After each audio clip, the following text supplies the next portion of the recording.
Welcome to this explainer. Today, we're diving right into a crazy biological paradox that is probably sitting on your dinner plate right now. We're breaking down a really fascinating piece by a longtime fish keeper named Eng. It's from his series called Notes on Dieting, specifically part 115. Eng realized something pretty wild. He found that his years of keeping fish had actually totally clouded his judgment about the fish he was eating.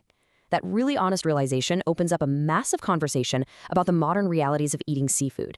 Because let's face it, the choices we make at the seafood counter, they're a heck of a lot more complicated than just picking what tastes good.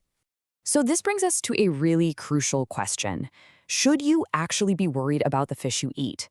It's the exact same question Eng asked himself after years of just naturally eating popular staples. Atlantic-mackerel, trout, halibut. A lot of us just eat these without a second thought, right? But Eng's experience kind of forces us to hit pause. We really have to ask whether these fish are actually safe to consume all the time. It sounds like a simple question, but the answer means we have to completely rethink how we view the entire food chain. When you're standing at the grocery store, you aren't just buying a fillet. You are literally buying the entire environmental history of that animal. We're essentially looking at a massive nutritional tug-of-war here. On one hand, fish is absolutely loaded with high-quality protein and essential omega-3 fatty acids. Like Eng points out, these are quite literally incredible fuel for your heart and brain, which of course is exactly why health experts are constantly telling us to eat more fish. But that amazing benefit is constantly battling this unseen danger, mercury accumulation. And that is a huge threat to your nervous system. It's like walking a biological tightrope. You're trying to fuel your body with these essential nutrients, but at the exact same time, you're risking exposing your system to a really dangerous heavy metal. You just can't get the good stuff without deeply considering the bad. Okay, so to really grasp this danger, we have to ask, where in the world is all this mercury actually coming from? Now, it is so easy to assume it's entirely a modern man-made problem. And yeah, human activities, think industrial coal plants, mining operations, burning waste, they are massive, massive contributors. We're definitely pumping a lot of it out there. But get this, completely natural events like volcanic eruptions and forest fires release immense amounts of mercury right into the atmosphere too. So between global industry and just natural geology, mercury is simply a reality of our environment, and unfortunately, what goes up into the atmosphere eventually has to come down, and it makes its way directly into our global waterways. And this is where it gets into our diets with just terrifying efficiency, through a process called biomagnification. Think of it like this. It starts way down at the bottom, when microscopic plankton act like these tiny little sponges, just soaking up the atmospheric mercury that's settled in the ocean. Then, small fish come along and eat vast quantities of that plankton. Then, bigger fish eat the small fish. And at every single step, that toxic element concentrates more and more. By the time top predators, like bears or, well, us humans, eat those big fish, we aren't just eating one single animal. No way. We are consuming the accumulated, concentrated mercury of thousands of smaller organisms that came right before it. It's wild to think about. Which brings us to a really fundamental rule of thumb. The older and bigger the fish, the more mercury it has accumulated. It's a direct multiplier. Think back to that biomagnification process we literally just talked about. A massive, long-lived predator fish has spent its entire life eating smaller, mercury-loaded fish. It just never stops accumulating. Because of that, size and age are your ultimate red flags when you're browsing the seafood aisle.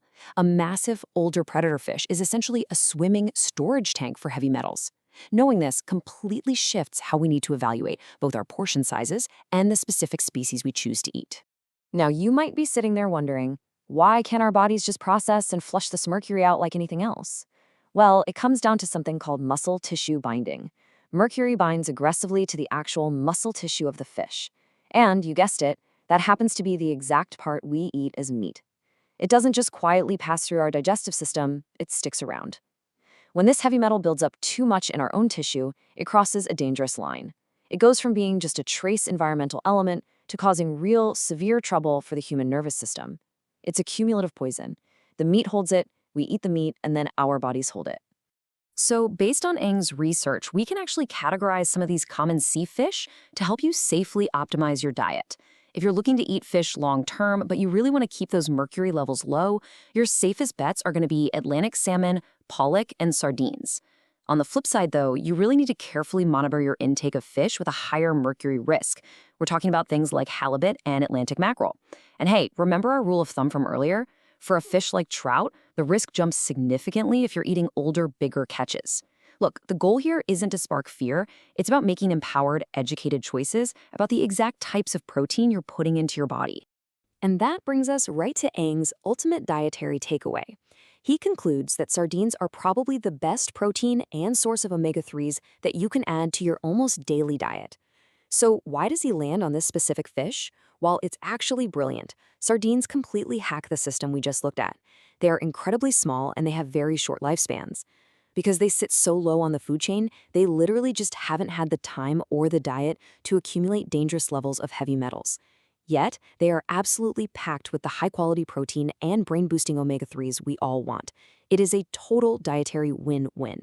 The biology here is pretty undeniable. Sardines might just be the safest daily superfood available to us, especially if we want to reap the incredible benefits of seafood while actively dodging those heavy metals. But, knowledge is only half the battle. So I have to ask, are you ready to make the switch? Are you willing to change your daily habits and maybe even train your palate based on the hidden realities of the food chain? It's a really fascinating question about how much we let science dictate our everyday choices. Thanks so much for joining me for this explainer. Keep questioning what's on your plate, and we'll catch you next time.